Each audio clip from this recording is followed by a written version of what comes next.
Hello everyone, welcome to the study concept MPPSC की GK की MCQ series में आपका स्वागत है।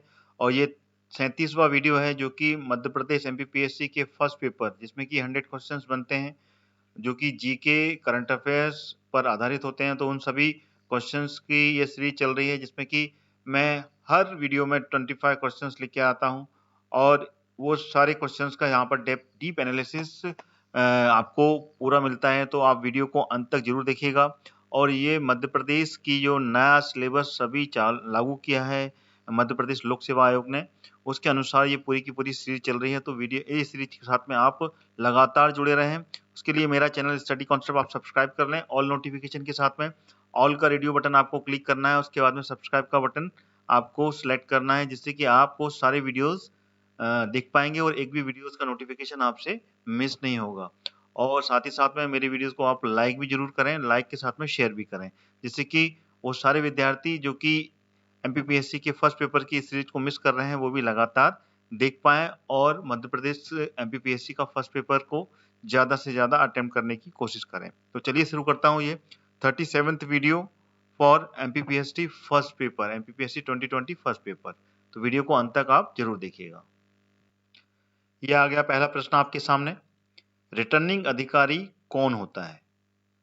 वह अधिकारी जो भूमि को दिए जाने की अस्वीकृति प्रार्थना पत्र वापस करता है, या फिर वह अधिकारी जिसने अपने मूल विभाग को वापस भेजा जाता है, या फिर वह अधिकारी जो राज्य विधानसभा सचिवालय का प्रधान होता है, या फिर वह अधिकारी जो किसी निर्वाचन क्षेत्र के चुनाव के लिए उत्तरदायी होता है और परिणाम की घोषणा करता है।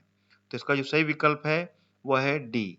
ठीक है, सबसे आखिरी वाला विकल्प बिल्कुल सही है कि वह अधिकारी जो कि निर्वाचन क्षेत्र के चुनाव के उत्तरदायी होता है और परिणाम की घोषणा करता है। तो this is the correct answer. ठीक है, अगला प्रश्न आ गया आपके सामने। निम्न में से कौन सा कथन संघ लोक सेवा आयोग के बारे में सत्य नहीं है? ए, यह एक स्वतंत्र संवैधानिक निकाय है, या फिर संवैधानिक के अनुच्छेद 318 से 323 तक इसके कार्य और शक्तियों के बारे में बताया गया है, या फिर इसके अध्यक्ष सहित 9 से लेकर 11 सदस्य होते हैं, या इसके सदस्यों के चयन के लिए विशिष्ट योग्यता का वर्णन संविधान में नहीं है। तो इसमें से सत्य अपन को असत्य वाक्य ढूंढना है। तो इसका जो असत्य है वो है आंसर डी। ठीक है ना, इसके सदस्यों के चयन के लिए एक विशिष्ट योग्यता का संविधान में वर्णन नहीं है, ये इसका गलत वर्णन दिया हुआ है। ठीक है, संघ लोक सेवा आयोग की जो योग्यता है वो योग्यता सदस्यों को, जैसे कि अगर दिवालिया, ठीक है ना, दिवालिया होने पर, दोहरे लाभ के पद पर रहने पर, मानसिक या शारीरिक रूप से जो अगर वो अक्षम होता है, ठीक है ना, उस समय राष्ट्रपति उसको अपने पद से या फिर उससे पूर्व उसको हटाया जा सकता है। ठीक है ना, तो इसका जो डी ऑप्शन है ये इस उत्तर का बिल्कुल सही एक्सप्लेनेशन है। ठीक है, चलिए आगे बढ़ते हैं, यानी कि सत्य नहीं है ये। ठीक है, आगे बढ़ते हैं। अगला प्रश्न आ गया, निम्न में से कौन सा अनुच्छेद सुमेलित नहीं है? अनुच्छेद 315 संघ तथा राज्यों के लिए लोक सेवा आयोग का गठन करता है, या फिर अनुच्छेद 16 सदस्यों की नियुक्ति और कार्यकाल के बारे में, या फिर अनुच्छेद 20 लोक सेवा आयोग के कार्य हैं इसमें, या फिर अनुच्छेद 322 लोक सेवा आयोग के सदस्य की बर्खास्तगी के बारे में है। तो इसमें से कौन सा है जो कि सुमेलित नहीं है वो ढूंढना है अपने को। तो इसमें से जो विकल्प डी है वो इसका सही है, यानी कि ये जो विकल्प है इसमें 322 में ये सब नहीं होता है। ठीक है ना, 322 जो होता है वो संघ लोक सेवा आयोग के जो भी कर्मचारी होते हैं उनके वेतन, भत्ते व पेंशन के बारे में इसमें जानकारी होती है। ठीक है, यानी कि पूरा का पूरा इनका जो वेतन, भत्ते और पेंशन होते हैं उसके लिए आर्टिकल 322 होता है, ना कि संघ लोक सेवा आयोग के बर्खास्त करने के बारे में, उनके सदस्यों की बर्खास्तगी के बारे में इसमें दिया होता है। ठीक है, तो दिस इज द करेक्ट, जो कि सुमेलित नहीं है। अगला प्रश्न आ गया, मध्य प्रदेश राज्य सतर्कता आयोग की स्थापना कब की गई थी? 1960 में, 1961 में, 64 में या फिर 1966 में? तो इसका जो सही विकल्प है वो है वर्ष 1964 में मध्य प्रदेश राज्य सतर्कता आयोग की स्थापना की गई थी और ये हुई थी 1 मार्च 1964 को। ठीक है ना? क्लियर है? चलिए आगे बढ़ते हैं। अगला प्रश्न आ गया, मध्य प्रदेश राज्य महिला आयोग का मुख्यालय कहाँ स्थित है? इंदौर में, भोपाल में, रीवा में या फिर जबलपुर में? तो ये मध्य प्रदेश की राजधानी भोपाल में इसका मुख्यालय है और इसकी स्थापना कब हुई थी? इसकी स्थापना हुई थी 23 मार्च 1998 को इसकी स्थापना कर दी गई थी और ये किस अधिनियम के अंतर्गत हुई थी? 1995 1995 का जो अधिनियम था, मध्य प्रदेश राज्य महिला आयोग अधिनियम, ठीक है, उसके तहत मध्य प्रदेश राज्य महिला आयोग अधिनियम के तहत 1995 का जो अधिनियम था 23 मार्च 1998 को इसकी स्थापना की गई थी और इसका मुख्यालय भोपाल में है। ठीक है, और इस आयोग में वर्तमान में 7 सदस्य होते हैं, ठीक है ना, जिसमें कि एक सदस्य शासकीय और अन्य 6 सदस्य अशासकीय होते हैं। जो शासकीय सदस्य होता है वो IAS ऑफिसर होता है, एक सचिव स्तर का इसमें एक सदस्य होता है। ठीक है, IAS ऑफिसर। अगला प्रश्न आ गया, पीटर हैंडके को किस क्षेत्र में 2019 का नोबेल पुरस्कार मिला था? साहित्य के लिए, शांति के लिए, आर्थिक विज्ञान के लिए या फिर मेडिसिन के लिए? 2019 का जो नोबेल प्राइज है तो इसका सही विकल्प है साहित्य। साहित्य के लिए पीटर हैंडके को नोबेल प्राइज मिला था 2019 का। ठीक है, ये सही हो गया। अच्छा, इसके अतिरिक्त 2019 का जो शांति का नोबेल प्राइज है वो किसको दिया गया था? शांति का, जैसे कि साहित्य का तो पीटर हैंडके को हो गया, लेकिन शांति के लिए जो नोबेल प्राइज मिला था वो मिला था अबी अहमद अली को। ये भी आपको पता होना चाहिए, अबी अहमद अली। ठीक है ना, इसको शांति के लिए, शांति का नोबेल प्राइज इनको मिला था। इसी के साथ में जो मेडिसिन में जो नोबेल प्राइज मिला था वो किसको मिला था? तो वो संयुक्त रूप से मिला था, 2 लोगों को एक साथ मिला था। एक तो विलियम काइलिंग को मिला था, विलियम काइलिंग और सर पीटर जे रेडक्लिफ। ये 2 लोग थे जिनको कि संयुक्त रूप से मेडिसिन का 2019 का नोबेल प्राइज दिया गया था। ठीक है, अगला प्रश्न आ गया, मध्य प्रदेश की प्रथम महिला मुख्यमंत्री कौन थी? विजय राजे सिंधिया, उमा भारती, विमला शर्मा या फिर निर्मला यादव? तो इसका जो सही विकल्प है वो क्या है? तो इसका सही विकल्प है उमा भारती। भारती थी जो कि मध्य प्रदेश की प्रथम महिला मुख्यमंत्री रही और इनका कार्यकाल कब का था? ये 2003 में थी, ये ध्यान रखना चाहिए। 2003 से लेके 2004 के बीच में ये मध्य प्रदेश की मुख्यमंत्री रही थी और इनका कार्यकाल ज्यादा समय का नहीं था। अगर इसको देखा जाए तो कुल 9 माह का कार्यकाल था। ये 8 दिसंबर को इन्होंने शपथ ली थी मुख्यमंत्री की और 22 अगस्त 2004 को ये महिला मुख्यमंत्री के पद से हट गई थी। ठीक है, और ये भारतीय जनता पार्टी की तरफ से मध्य प्रदेश की मुख्यमंत्री बनी थी। ठीक है, अगला प्रश्न आ गया, सिंधु घाटी की खुदाई में मिले अवशेषों में तत्कालीन व्यापार तथा आर्थिक विकास के घोतक निम्न में से कौन से, यानी कि वो कौन से परिचय थे जिससे पता चलता था कि उस समय की सभ्यता में जो व्यापार और आर्थिक विकास के लिए क्या उत्तरदायी होता था, मतलब किस चीज से वो आर्थिक व्यापार चलाते थे? मिट्टी के बर्तन, मुद्राएं, मकान या फिर नावें? तो क्या मिला था? तो उस समय की जो मुद्राएं हैं वो सिंधु घाटी की जो खुदाई हुई थी उसमें ये अवशेष मिले थे और ये सिंधु घाटी की सभ्यता में इसके बहुत सी चीजें मिली थी, जैसे कि हड़प्पा, मोहनजोदड़ो और लोथल में अनाज के बड़े बड़े जो कोठर थे वो वहां पर प्राप्त हुए थे। ठीक है ना, और बहुत बल्कि बड़े भूभाग में ढेर सारी मिट्टी की मोहरें, ठीक है ना, ये सारी चीजें एक साथ वहां पर प्राप्त हुई थी। ठीक है,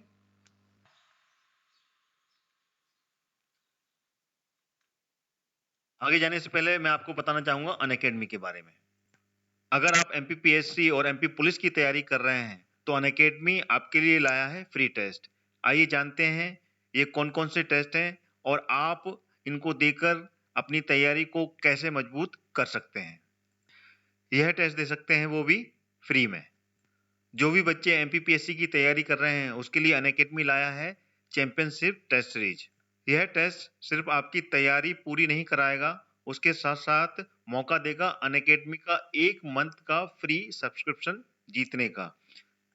बस आपको टॉप 3 में आना है और किसी भी एग्जाम को पास करना है।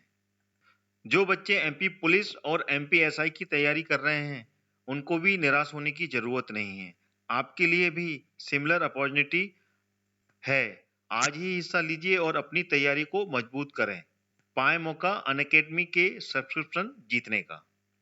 आइए अब जान लेते हैं अनअकैडमी के प्लस बैचेस के बारे में जो आपकी जरूरत के हिसाब से बिल्कुल परफेक्ट हैं। जी हाँ, अब अनअकैडमी के साथ अपने प्रिपरेशन की जरूरत के अनुसार बैच ज्वाइन कर सकते हैं और अपनी एमपीपीएससी प्रीलिम्स में सिलेक्शन पक्की कर सकते हैं। यह सारे बैचेस जल्द ही शुरू हो रहे हैं और अपनी प्रिपरेशन में आप जहां पर भी हैं वहां से आपको बहुत मदद करने वाले हैं। जो बच्चे एमपीपीएससी प्रीलिम्स 2020 की तैयारी कर रहे हैं ध्यान से सुनिए। आपकी तैयारी के लिए अनअकैडमी ने लॉन्च किया है अचीवर बैच, जिसमें आपको एमपीपीएससी का कंप्लीट मार्गदर्शन मिलेगा, वो भी एमपीपीएससी के टॉप एजुकेटर से। यह बैच 18 फरवरी से शुरू हो चुका है। अभी भी देरी नहीं हुई है, आज ही ज्वाइन करें। इस कोर्स का कोड मैंने अपने वीडियो के डिस्क्रिप्शन बॉक्स में डाल दिया है, वहां से आप क्लिक करके ज्वाइन कर सकते हैं। जो बच्चे एमपीपीएससी प्रीलिम्स एंड मेंस 2020 की तैयारी इंग्लिश मीडियम में कर रहे हैं वो ध्यान से सुनिए। आपकी तैयारी के लिए अनअकैडमी ने लॉन्च किया है फाउंडेशन बैच, जिसमें आपको एमपीपीएससी का कंप्लीट मार्गदर्शन मिलेगा, वो भी एमपीपीएससी के टॉप एजुकेटर से। यह बैच 18 फरवरी से शुरू हो चुका है, अभी भी देरी नहीं हुई है, इसे आप ज्वाइन कर सकते हैं। इसका भी लिंक मैंने वीडियो के डिस्क्रिप्शन बॉक्स में डाल दिया है, वहां से आप क्लिक करके इस कोर्स को ज्वाइन कर सकते हैं। जो बच्चे एमपीपीएससी प्रीलिम्स एंड मेंस 2020 की तैयारी हिंदी में कर रहे हैं वो भी ध्यान से सुनिए। आपके लिए अनअकैडमी ने लॉन्च किया है लक्ष्य एमपीपीएससी फाउंडेशन बैच, जिसमें आपको एमपीपीएससी का कंप्लीट मार्गदर्शन मिलेगा, वो भी एमपीपीएससी के टॉप एजुकेटर से। यह बैच 19 फरवरी से शुरू हो चुका है, अभी भी देरी नहीं हुई है, आप इसको ज्वाइन कर सकते हैं। इसका भी लिंक मैंने वीडियो के डिस्क्रिप्शन बॉक्स में डाल दिया है। अनअकैडमी में इंडिया के टॉप एजुकेटर्स आपको पढ़ाते हैं, तो आज ही ज्वाइन करें, देरी किस बात की है, और अपना लक्ष्य हासिल करें। और जब आप ज्वाइन करेंगे तो मेरा कोड यूज करना मत भूलिएगा। जैसे ही आप मेरा कोड यूज करेंगे इंस्टेंट 10% का डिस्काउंट मिलेगा।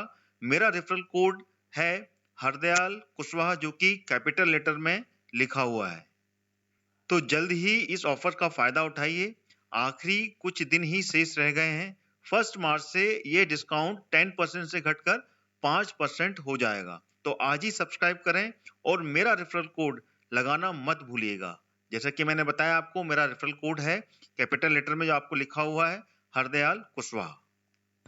अगला प्रश्न आ गया, कैग जिसे बोलते हैं सीएजी, ठीक है ना, इसके बारे में जो सही नहीं है वो बताना है। इसमें पहला ऑप्शन दिया हुआ है संविधान के अनुच्छेद 149 से लेके 151 तक केग की भूमिका का विवरण है, या फिर संघ और राज्य सरकार की प्राप्ति और व्यय की रिपोर्ट तैयार करना इसका कार्य है, या फिर सी भारत के राष्ट्रपति द्वारा कैग की नियुक्ति की जाती है, या फिर डी कैग सूचना के अधिकार 2005 के अंतर्गत नहीं आती है। तो इसमें से सही विकल्प यानी कि जो सही नहीं है वो अपने को बताना है।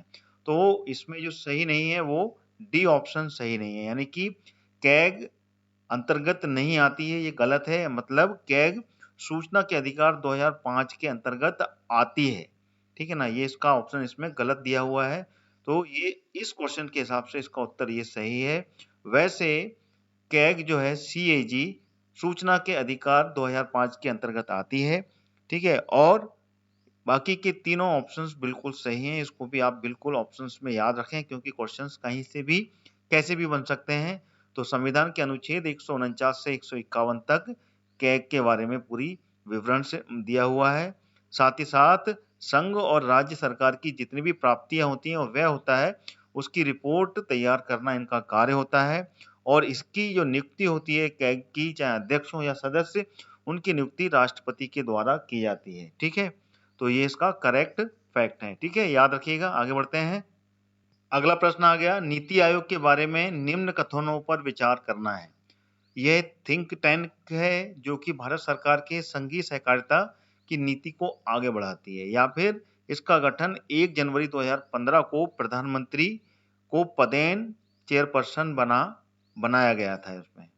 ठीक है ना, किया गया, और प्रधानमंत्री को इसका पदेन अध्यक्ष बनाया गया। चेयरपर्सन मतलब अध्यक्ष। तो इसमें से कौन सा कथन सही है, ये अपने को पता करना है। 1, 2 या फिर 1 या ना 2।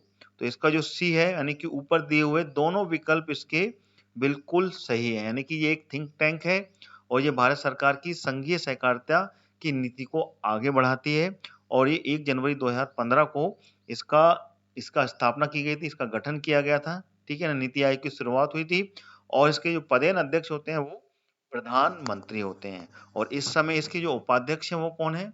वह है राजीव कुमार। नीति आयोग के जो उपाध्यक्ष हैं वो राजीव कुमार हैं, और सीईओ कौन है? वो है शशिकांत दास।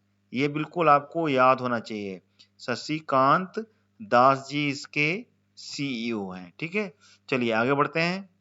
अगला प्रश्न आ गया, राष्ट्रीय अनुसूचित जनजाति आयोग की स्थापना संविधान संशोधन हेतु के तहत की गई थी। तो किस संविधान के संशोधन हेतु के तहत इसकी स्थापना की गई थी? 89वां संविधान संशोधन 2003 के तहत, या फिर 87वां या 84वां या फिर 81वां।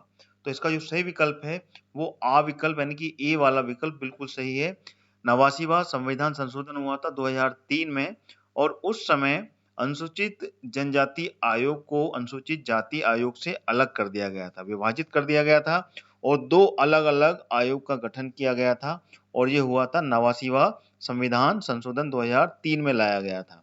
और इसमें जो आर्टिकल है ये जरूर ध्यान रखिएगा। ठीक है, आर्टिकल 338, ठीक है ना, इसी में से एक भाग और बनाया था, वो बनाया था 338A। ठीक है ना, ये 338 था जो कि अनुसूचित जाति के लिए हो गया था, और अनुसूचित जनजाति के लिए 338A बनाकर एक अलग ही आयोग का इसका गठन किया गया था। ठीक है, तो ये तीनों पॉइंट बहुत इंपॉर्टेंट है आपके लिए। एक तो 89वां संविधान संशोधन 2003, ठीक है ना, इस समय संशोधन किया गया था, और आर्टिकल अलग बनाया गया था। 338A में है अनुसूचित जनजाति आयोग के बारे में विवरण। ठीक है, चलिए आगे बढ़ते हैं। अगला क्वेश्चन आ गया, राष्ट्रीय सतर्कता आयोग, जिसको बोलते हैं सीवीसी, या फुल फॉर्म में बोलते हैं सेंट्रल विजिलेंस कमीशन। ठीक है ना, इसका जो गठन है किस समिति की सिफारिश के आधार पर किया गया था?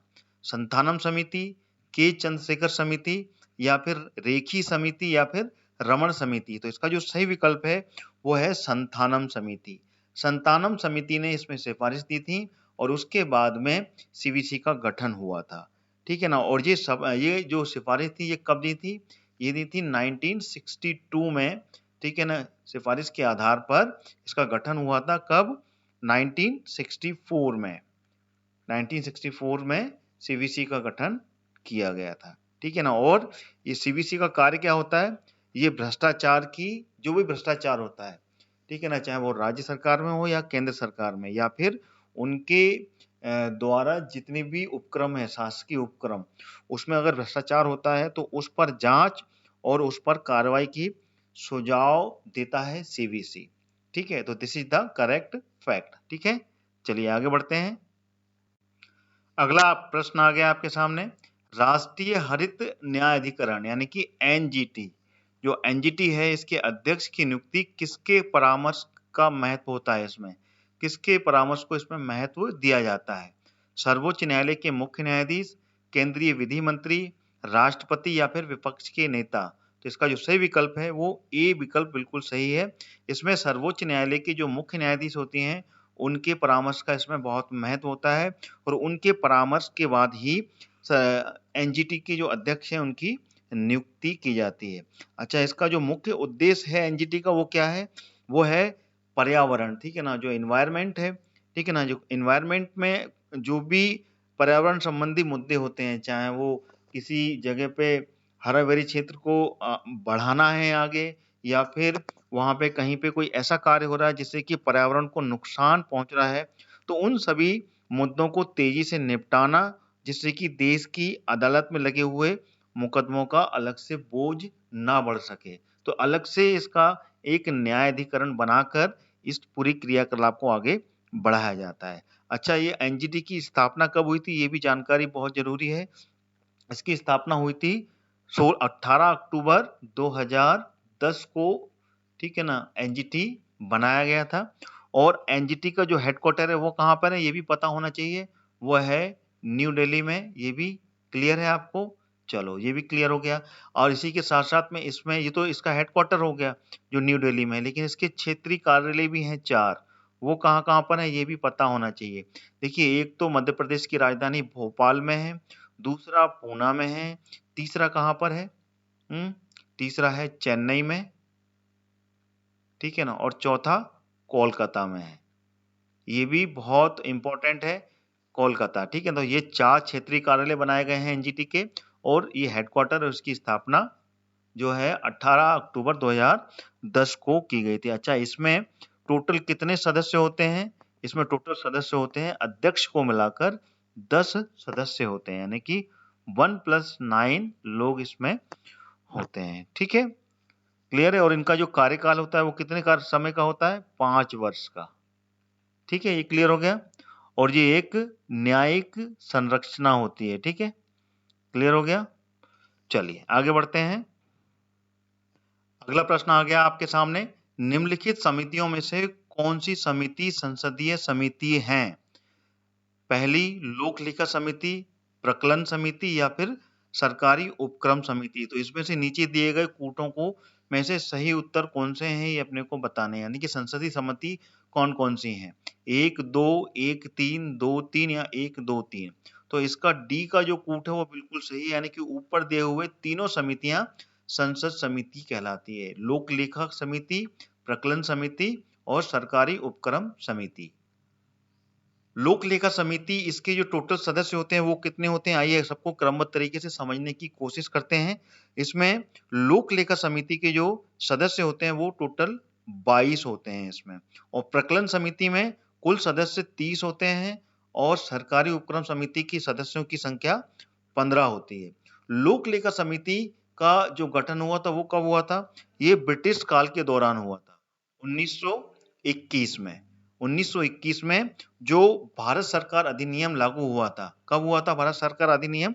ये हुआ था 1919 में। भारत सरकार अधिनियम जब ब्रिटिश सरकार ने लागू किया था, उस समय लोक लेखा समिति बनाई गई थी। अच्छा, इसमें ठीक है ना, बाद में अमेंडमेंट किया था, फिर जब भारत आजाद हो गया उसके बाद में इसमें जो सदस्यों की संख्या 22 है वो किस तरीके से है, ये भी जानना बहुत जरूरी है। इसमें जो 15 सदस्य होते हैं वो लोकसभा से होते हैं, ये पता होना चाहिए आपको। 15 सदस्य लोकसभा के होते हैं और 7 सदस्य यहाँ पर राज्यसभा से लिए जाते हैं, ठीक है। अच्छा, इसका कार्य क्या होता है? इसका कार्य भी जानना बहुत आवश्यक है, क्योंकि लोक लेखा समिति जो वो होती है सीएजी जो होती है, ठीक है ना, उसकी जो कार्य होते हैं, उसकी जो रिपोर्ट होती है, वार्षिक रिपोर्ट, जो कि राष्ट्रपति को सौंपी जाती है।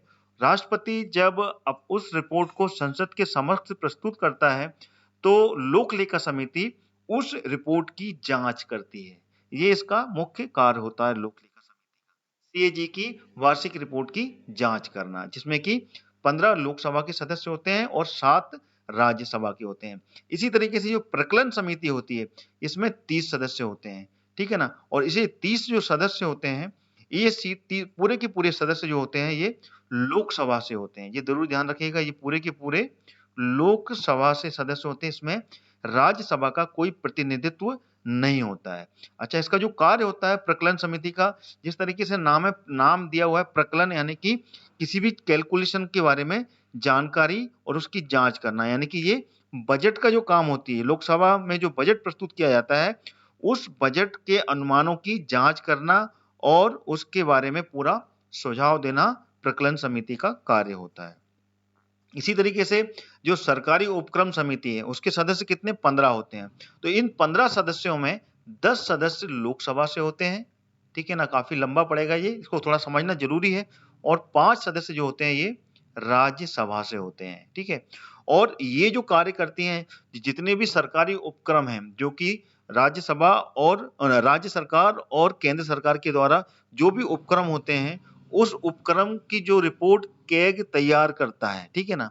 कैग के द्वारा जो वार्षिक रिपोर्ट तैयार की जाती है सरकारी उपक्रमों की, उसकी जांच करती है सरकारी उपक्रम समिति। जिस तरीके से इसमें उपक्रम लिखा हुआ है, तो इससे आप बिल्कुल समझ सकते हैं कि उपक्रम क्यों लिखा हुआ है, और इसमें लेखा लिखा हुआ है, तो इससे समझ सकते हैं ये लेखा क्यों लिखा हुआ है। तो ये तीनों क्लू आपको बिल्कुल क्लियर कर सकते हैं कि ये क्या क्या कार्य करती है। ठीक है, चलिए आगे बढ़ते हैं। क्लियर हो गया पूरा आपको? अगला प्रश्न आ गया, मध्य प्रदेश में राज्यसभा की कुल कितनी सीटें हैं? बहुत ही इंपॉर्टेंट है। बताइए 10, 11, 12 या फिर 9। तो इसका जो सही विकल्प है वो है 11। मध्य प्रदेश में जो राज्यसभा की टोटल सीटें हैं वो कितनी हैं? वो 11 सीटें हैं। वो किस तरीके से हैं? और देखिए, जो सीटों का आधार तय होता है राज्यसभा में, वो होता है जो जितनी भी विधानसभा में सीटें होती हैं, विधानसभा की सीटों की के औसत के अनुसार इसमें तय होता है। तो राज्य में विधानसभा की टोटल सीटें कितनी हैं? 230। तो 230 से 20 का विभाजन किया जाता है।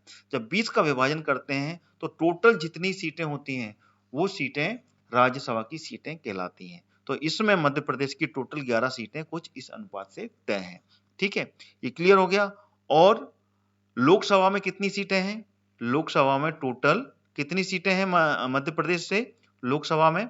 वो हैं टोटल 29 सीटें। ठीक है ना, 29 सीटें लोकसभा की हैं और 11 सीटें राज्यसभा में निर्धारित हैं। अच्छा, इसमें जो 230 सीटें हैं, इसमें 2008 में जब परिसीमन हुआ अनुसूचित जाति जनजाति के लिए, तो परिसीमन के बाद में, ठीक है, तो परिसीमन के बाद में जो लोकसभा है, इसमें सीटों का निर्धारण कर दिया गया। इसमें अनुसूचित जाति के लिए 4 सीटें और अनुसूचित जनजाति के लिए 6 सीटें आरक्षित की गई हैं। ठीक है, ये बिल्कुल क्लियर होना चाहिए क्योंकि ये पॉइंट्स बहुत ही ज्यादा इंपॉर्टेंट हैं। आगे बढ़ते हैं। अगला प्रश्न आ गया, किस एक पंचवर्षीय योजना को उच्च प्राथमिकता मुद्रास्फीति को नियंत्रित करना और आर्थिक स्थिति में स्थिरता लाने का था? कौन सी पंचवर्षीय योजना थी वो? चौथी, पांचवी, छठवीं या फिर सातवीं पंचवर्षीय योजना? तो इसका जो सही विकल्प है वो है चौथी पंचवर्षीय योजना में ये प्राथमिकता दी गई थी। ठीक है ना, ये क्लियर होना चाहिए। चौथी पंचवर्षीय योजना में ये पूरी प्राथमिकता दी गई थी, क्योंकि इससे पहले का जो समय था 1966 से लेके 1969 तक का जो समय था, इस समय, ठीक है ना, भारतीय अर्थव्यवस्था जो थी वो बहुत ही ज्यादा डगमगाई हुई थी, बहुत ही ज्यादा कमजोर थी और एक प्रकार से अस्थिरता का दौर चल रहा था। इस कारण से जो अगली अर्थव्यवस्था, अगली जो योजना आई 1969 से लेके 74 की, इस योजना का जो मुख्य उद्देश्य रहा वो रहा था जो इन्फ्लेशन है, मुद्रास्फीति जिसे बोलते हैं, मुद्रास्फीति यानी कि इन्फ्लेशन, इन्फ्लेशन को कम करना और जो आर्थिक, ठीक है ना, इकोनॉमिकल जो स्टेबलाइजमेंट है, ठीक है ना, आर्थिक जो स्थिरता है उस पे मजबूती लाना, उसको प्राप्त करना इसका मुख्य उद्देश्य रहा था। ठीक है ना, इसको आपको याद रखना पड़ेगा कि किस योजना का क्या उद्देश्य रहा है। ठीक है, चलिए आगे बढ़ते हैं। अगला प्रश्न आ गया, निम्नलिखित में से कौन सी संघ सूची में सम्मिलित है? पहला, रक्षा, रेलवे आयुध, दंड विधि, विद्युत शिक्षा, पासपोर्ट, डाक तार या फिर परमाणु ऊर्जा, विदेशी मामले, मुद्रा और बंदरगाह। तो इसमें से सही कूट अपन को जानना है कि कौन सा कूट इसमें से सही है, ए, बी, सी या डी। तो इसका जो डी कूट है वो बिल्कुल सही है, यानी कि पहला, तीसरा और चौथा, पहला, तीसरा और चौथा जो है वो संघ सूची में सम्मिलित किया गया है। रक्षा, रेलवे आयुध, पासपोर्ट, डाक तार, परमाणु ऊर्जा, विदेशी मामले, मुद्रा और बंदरगाह, इनको संघ सूची में शामिल किया गया है। ठीक है, अगला प्रश्न आ गया, भारत के राष्ट्रपति किस अनुच्छेद के तहत राष्ट्रीय आपातकाल की घोषणा कर सकता है? आर्टिकल 352, आर्टिकल 364, आर्टिकल 348 या आर्टिकल 326? पिछले जो प्रश्न थे उसमें भी मैंने कई बार ऐसे क्वेश्चंस लिए हैं, तो आप बिल्कुल बताइए इसका आंसर क्या है। तो इसका आंसर है आर्टिकल 352 के तहत राष्ट्रपति राष्ट्रीय आपातकाल की घोषणा कर सकता है। अच्छा, ये जो आर्टिकल 352 है, इसमें होता क्या है? देखिए, इसमें होता क्या है, इसमें अगर राष्ट्रपति को ये विश्वास हो जाए कि अगर कि युद्ध की स्थिति हो या फिर कहीं बाहर, देश के बाहर से कोई आक्रमण कर रहा हो युद्ध की स्थिति में, या फिर अंदर ही, देश के अंदर में ही सशस्त्र विद्रोह हो गया हो, उत्पात मच गया हो, तो उस कारण से राष्ट्रपति ये तय करता है आर्टिकल 352 के तहत कि आपातकाल की घोषणा कर दी जाए, ठीक है ना। उसको ऐसा लगता है कि राज्य के किसी भी क्षेत्र में कहीं पे भी खतरे का आभास होता है, तो राष्ट्रपति आर्टिकल 352 के तहत राष्ट्रीय आपातकाल की घोषणा कर सकता है, ठीक है। अगला प्रश्न आ गया, चिली और पेरू के तट से दूर शीत जल के उत्प्रवाह से बनी जो धारा है वो क्या कहलाती है? अल्नीनो, हम्बोल्ट धारा, अगुल्हास धारा या फिर केंद्री धारा? तो इसका सही विकल्प है हम्बोल्ट धारा कहलाती है, जो कि शीत जल के उत्प्रवाह के कारण बनी है, ठीक है, ये याद रखिएगा। और अल्नीनो धारा क्या कहलाती है? देखो, अल्नीनो धारा की जो प्रकृति होती है ये होती है गर्म, ठीक है ना, गर्म धारा कहलाती है ये, जो अल्नीनो होती है। इसी तरीके से जो केंद्री धारा है, ठीक है ना, ये ठंडी प्रकृति की होती है, ठीक है ना, ये ठंडी धारा कहलाती है। और अगुल्हास धारा, ये इसकी प्रकृति जो होती है ये गर्म होती है, लेकिन ये स्थायी होती है, ठीक है ना, इसमें बदलाव नहीं होता, गर्म एवं स्थायी धारा कहलाती है ये, ठीक है ना, इसमें कोई चेंजेस नहीं आते हैं, ठीक है। क्लियर हो गया? चलिए आगे बढ़ते हैं। अगला प्रश्न आ गया, निम्नलिखित में से किसी एक में विश्व के सबसे अधिक पशुधन की समष्टि है, यानी कि सबसे अधिक पशुधन पाया जाता है?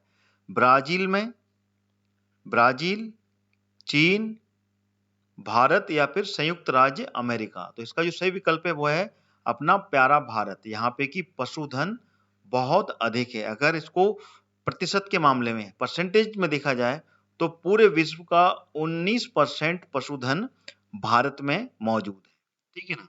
तो ये आपको याद रखना है, सबसे अधिक पशुधन कहाँ पर है? अपने प्यारे भारत में है।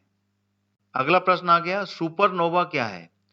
पुच्छल तारा, ग्राहिका, विस्फोटित तारा या फिर ब्लैक होल? तो देखिए, इसका जो आंसर है वो है विस्फोटित तारा, ठीक है ना। सुपरनोवा मतलब कि किसी तारे की अगर उम्र खत्म हो जाती है, वो धीमे धीमे करके उसके ग्रेविटनेस, जो ग्रेविटी है, गुरुत्वाकर्षण के कारण, अत्यधिक गुरुत्वाकर्षण के कारण वो सिकुड़ जाता है। जब सिकुड़ता है तो तापमान की उसमें बहुत ज्यादा वृद्धि होती है, टेम्परेचर बढ़ जाता है। जब टेम्परेचर बढ़ता है तो उसके बाद में उसमें विस्फोट होता है, वो फूटता है, ठीक है ना। इतनी ज्यादा तापमान की वृद्धि होती है कि उसमें एक प्रकार से भयानक विस्फोट होता है, इसलिए उसको सुपरनोवा कहा जाता है, उसको विस्फोटी तारा भी कहा जाता है। तो this is the correct answer. अगला प्रश्न आ गया, निम्नलिखित में से कौन सा एक समूह वर्षण का प्रकार कहा जाता है? आ, बा, सा या फिर दा? तो इसका जो सही विकल्प है वो क्या है? तो वो है आ, कोहरा, ओस और वर्षा। ये वर्षा का एक प्रकार कहलाता है, कोहरा, ओस और वर्षा, ठीक है। अगला प्रश्न आ गया, मीठे पानी की कल्पसर परियोजना ये कहां पर स्थित है या कहां अवस्थित है? गुजरात में, हरियाणा में, महाराष्ट्र में या फिर राजस्थान में? इसका जो सही विकल्प है वो कौन सा है? तो इसका सही विकल्प है गुजरात। भारत के राज्य गुजरात में कल्पसर परियोजना के नाम से ये मीठी पानी की एक परियोजना है, और ये परियोजना से कृषि, पीने योग्य पानी, औद्योगिक प्रयोग के लिए जो पानी है, उस सभी के लिए एक विशाल, एक बहुत ही बड़ा डैम या फिर बहुत बहुत ही बड़ा एक जलाशय, ठीक है ना, उसका निर्माण करना है इसमें, ठीक है। और ये परियोजना कहाँ पर है? ये गुजरात में, गुजरात में है, ये खंबात की खाड़ी में बनाने की परियोजना है, ठीक है ना, वहीं पर ये स्थित है, खंबात की खाड़ी में ये परियोजना स्थित है, ठीक है। चलिए आगे बढ़ते हैं। अगला प्रश्न आ गया, रुधिर रुधिर के माध्यम से वक्र में प्रवेश करता है, वहा, ये ऑप्शन है आपके सामने, ए, बी, सी या फिर डी?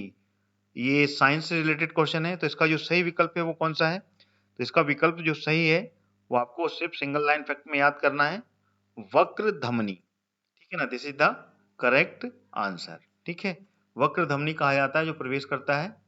अगला प्रश्न आ गया, निम्नलिखित में से कौन सा विकल्प मेथेन उत्सर्जन का स्रोत नहीं है? मेथेन किससे उत्सर्जित नहीं होती, यानी किससे निकलती नहीं है? मोटर वाहन से, पशुधन से, धान के खेत से या फिर गन्ने के खेत से? तो देखिए, मोटर वाहन से मेथेन का उत्सर्जन नहीं होता, मेथेन इसमें से नहीं निकलती है। मोटर वाहन से जो धुआं निकलता है उससे क्या निकलती है? SO या फिर SO2, sulphur oxide, sulphur dioxide या फिर सल्फर मोनोऑक्साइड वहां से उत्सर्जित होती है, ना कि मेथेन उससे निकलती है। मेथेन वहां से निकलती है जहाँ पे कि कोई दलदली क्षेत्र हो, यहाँ पे गंदगी हो, या फिर कोई सेप्टिक टैंक हो यहाँ पे कि व्यक्तियों का मलमूत्र यहाँ पे एकत्रित होता है, वहां से मेथेन गैस का उत्सर्जन हो सकता है। ठीक है ना?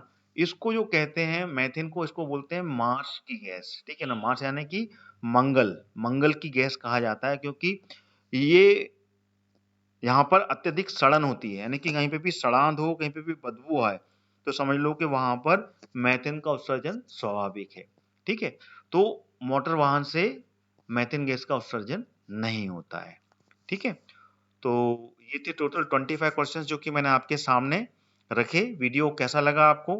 कमेंट आप बिल्कुल जाएं, आपके कमेंट मेरे लिए बहुत ही ज़्यादा उपयोगी हैं। साथ ही साथ वीडियो को लाइक करते हुए चलें और वीडियो को शेयर भी करें ज़्यादा से ज़्यादा, जिससे कि अन्य वो सारे परीक्षार्थी जो कि एमपीपीएससी 2020 की तैयारी कर रहे हैं, साथ में अन्य एमपीपीएससी के अलावा अन्य स्टेट पीसीएस की, उसके लिए भी बहुत ज़्यादा उपयोगी है, क्योंकि इसमें वो कॉमन क्वेश्चंस हैं जो कि सभी स्टेट की परीक्षाओं में पूछे जा सकते हैं। तो वो सारे विद्यार्थी जरूर इसको देखें, और साथ ही साथ मेरी सीरीज से कंटिन्यू जुड़ने के लिए मेरा चैनल स्टडी कॉन्सेप्ट आप सब्सक्राइब कर लें, ऑल नोटिफिकेशन के साथ में। ध्यान रहे, ऑल का रेडियो बटन आपको क्लिक करना है, देन उसके बाद में सब्सक्राइब का बटन क्लिक करेंगे तो आपको सारे वीडियोस जो भी मैं एमसीक्यूज बना रहा हूं उनके आपको सारे वीडियोस मिलेंगे। सभी फैक्ट्स के साथ में मैं समझाने की कोशिश कर रहा हूं, जिससे कि आपको पूरा क्लियर हो कि what is the real fact of this particular question. तो इसी के साथ में अपना ये वीडियो मैं यहीं समाप्त करता हूं। अगला वीडियो लेके फिर आपके सामने उपस्थित होऊंगा। तब तक के लिए जय हिंद, जय भारत।